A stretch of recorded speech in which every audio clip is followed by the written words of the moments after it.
የእግዚአብሔር ሰራዊት ነው።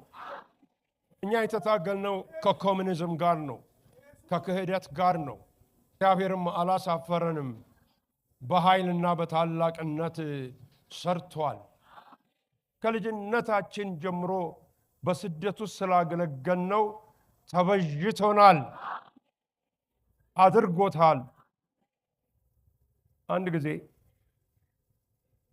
20 ዓመት ቢሆነኝ 9 ወንድሞች ነበርን። ወደዚህ ወደ ሰሜን ማዘጋጃ ወደሚባለው ትንሽ መሬቱ አፈር ነው። ተማሪዎች ነን ሁላችንም፣ ገንዘብ የለንም። አከራዩን ስንላቸው እናንተ እነማን ናችሁ? እንደዚህ ሁሉም ሂዱ ሂዱ ሂዱ ይሉናል። ብዙ አንፈለግም ነበረ እና አንድ ግን ቤት ጋር ስንደርስ ባለቤቷ ምንድነው ጸሎት ቤት ስንላት ለካስ የጌታን ነገር ቀምሳ ልትሄድበት አልቻለችም። እስቲ ግቡት እናዩት አለች። ትንሽ ክፍል ናት። እንደው ቤቷ 6 በ5 ትሆን ይሆናል። ቤት ውስጥ ገብተን ስንመለከት ግድግዳው ላይ 2 ጥቅሶች ተለጥፈዋል።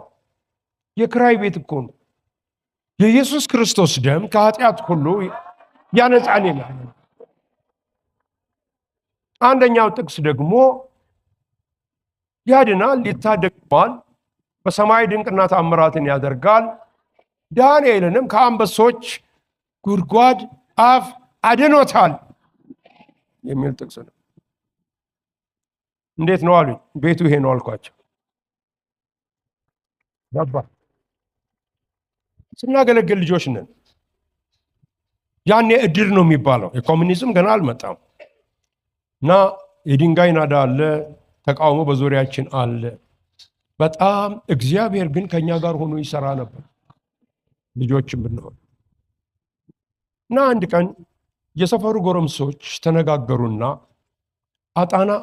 አጣና ይዘው ገቡብን። ያቺ ቤት እፍን አለች፣ ሞላች። 3 የሚሆኑ በሽተኞች እዛ ነበሩ። አንደኛው ሽማግሌ ሰው አይናቸው አያይም፣ ተመስክሮላቸው ነው የመጡት።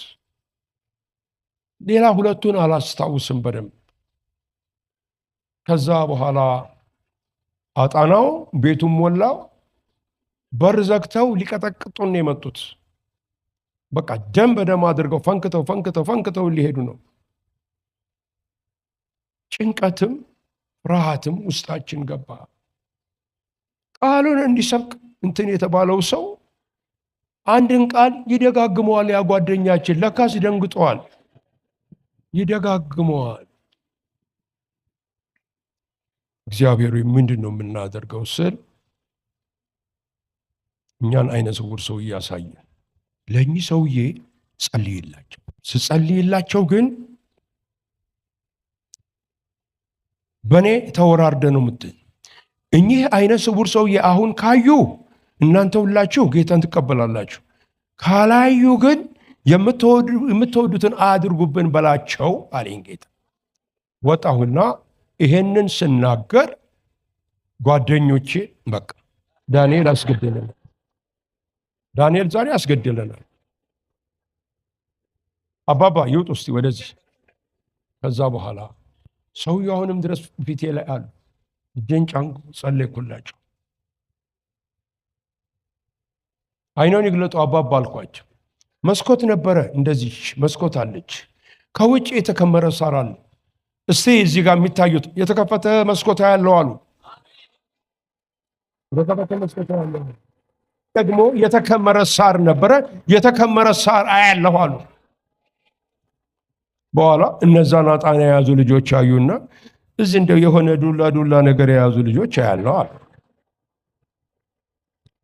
እንዲህ እያደረገ ነው ጌታ እኛን በዚህ